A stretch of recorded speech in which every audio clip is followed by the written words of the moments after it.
chapitre suivant, je vois qu'on parle de beaucoup de ressources, qu'on active dans ces techniques beaucoup de ressources. C'est un élément important.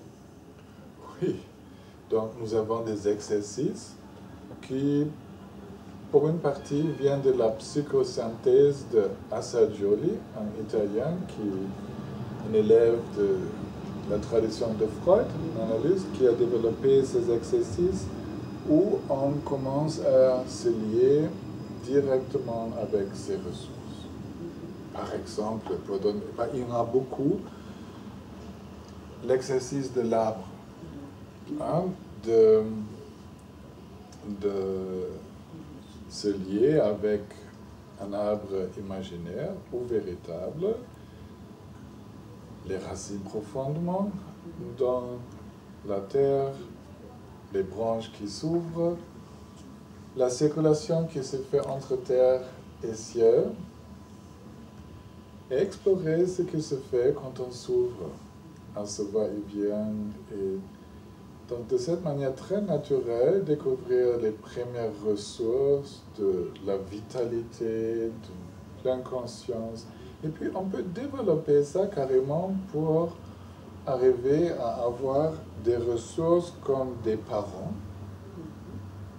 idéaux, donc une mère idéale et un père idéal, qui sont des ressources imaginaires, comme si on avait des parents Bouddha, des parents avec toutes les qualités. Et de cette manière, on contacte en soi-même la capacité de ressentir complètement les qualités du soutien que l'on aurait eu besoin dans le passé. Donc on peut commencer avec un tout petit exercice et aller très très loin jusqu'à pouvoir se lier avec les qualités d'un père Bouddha, d'une mère Bouddha, ce qui ouvre tout le champ de ressources. Et ceci avec tous les différents exercices qui sont expliqués dans le livre. Oui, je vois qu'il y a de nombreuses méthodes, de oui, nombreux exercices. Tu les connais maintenant, oui, tu les as faits. Donc, il y en a beaucoup et ce n'est pas la peine de les énumérer. Elles sont toutes là. À la base de tout ce travail, il y a un élément important de ce travail psychothérapeutique qui est le focusing, me semble-t-il. Oui, le focusing est aussi connu en France. Le focusing est une technique d'exploration où on passe par le vécu physique quand on évoque une situation émotionnelle. Le vécu émotionnel se lie toujours avec des sensations physiques qui ont un sens.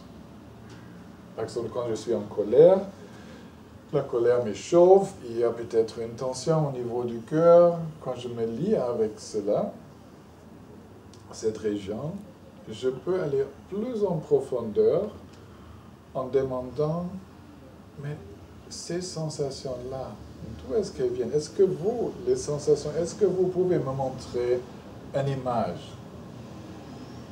Quand vous êtes arrivé pour la première fois, quand vous vous êtes manifesté pour la première fois, et tout de suite, on revient à des situations biographiques traumatisantes peut-être, traumatisantes de l'enfance, etc.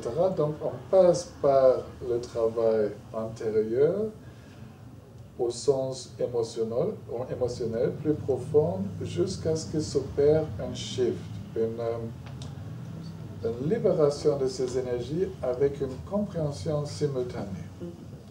La méthode est donc le focusing utilise la sensation physique pour un travail émotionnel. Ce qui est exactement ce que le Bouddha a proposé, qui disait tout le poids karmique, le poids émotionnel du passé se manifeste dans les sensations corporelles. Donc si on peut lire là-dedans, on a la bonne chance, on peut découvrir beaucoup sur notre passé et y aller avec la pleine conscience pour libérer le poids du passé.